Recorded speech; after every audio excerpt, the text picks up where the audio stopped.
Pedro Pascal and a man named Rafael Olarra were photographed together in Beverly Hills on Tuesday, February 24, 2026, and the images that emerged from that outing have generated more sustained public conversation than any photographs taken of Pascal in recent memory. The two were seen walking together with their arms wrapped around each other's waists, and at one point, Pascal leaned in and rested his chin on Olarra's shoulder in a gesture that left very little room for ambiguous interpretation. For an actor who has spent the better part of 3 decades guarding his private life with remarkable discipline, the visible ease of these moments was striking. This was not a single candid photograph taken at a distance. It was a pattern of behavior across multiple cities and multiple weeks that has steadily built into something the public is now watching closely. So who is Rafael Olarra, and what do we actually know about the man at the center of this story? Rafael Olarra is 47 years old and works as a creative director. He has served as the art director of the Faena hotel chain since August 2015, a position that places him at the intersection of luxury hospitality, visual design, and cultural programming. The Faena brand, for those unfamiliar with it, is known for its highly distinctive aesthetic, a theatrical, art-forward approach to hotel design that has made its properties in Miami and Buenos Aires internationally recognized.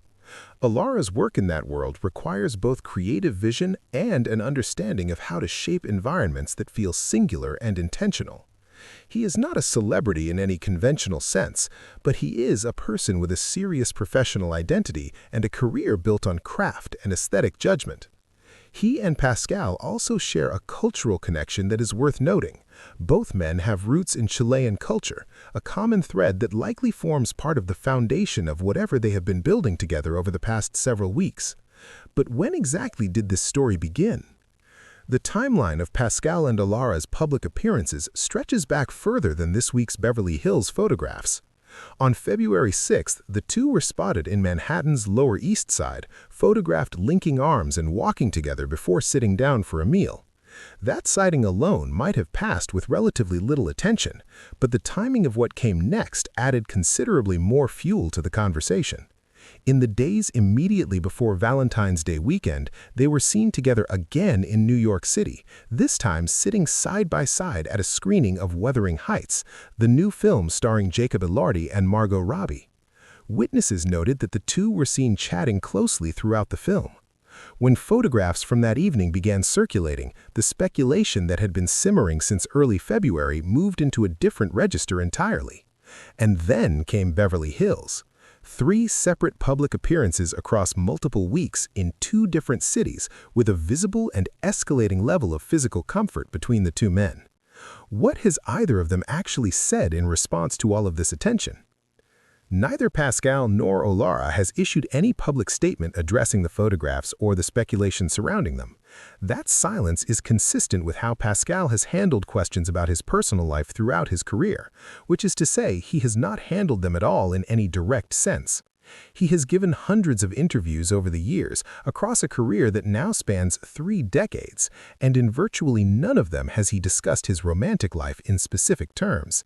He has spoken in broader strokes about love, about the people who matter to him, and about identity in ways that were warm and thoughtful without being definitive. In a widely noted 2023 exchange, he declined to attach labels to his personal life while making clear that he did not see that reticence as evasion. For Pascal, privacy has never appeared to be about shame or concealment. It has appeared to be about a genuine preference for keeping certain things to himself.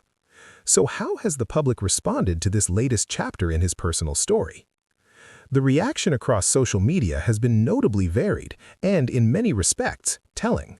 Some responses reflected straightforward enthusiasm from fans who expressed happiness at seeing Pascal appear comfortable and affectionate in public with someone.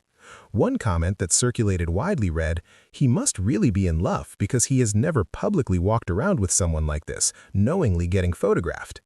That observation carries some weight. Pascal is not an actor who stumbles into paparazzi situations by accident. He has lived in Los Angeles long enough and navigated fame long enough to understand exactly how visible a stroll through Beverly Hills can be. Another fan wrote, "I love that he has not made any big personal statements. It feels like he is just out there living his life without the fanfare."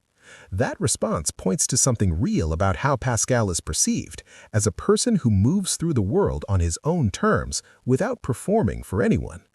But beyond the fan reaction, there is a broader question worth examining here.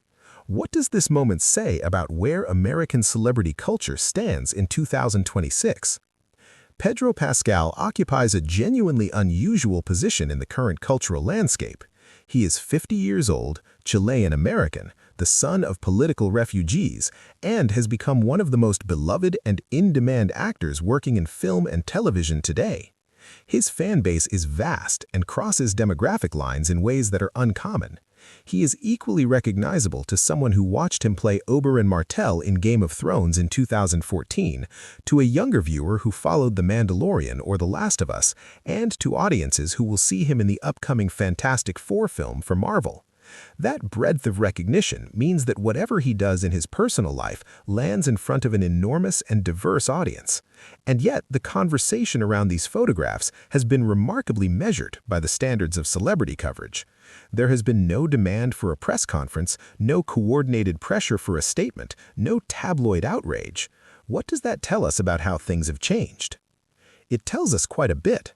A story like this one, involving a major Hollywood star photographed repeatedly in affectionate public settings with another man, would have generated a very different kind of coverage in prior decades.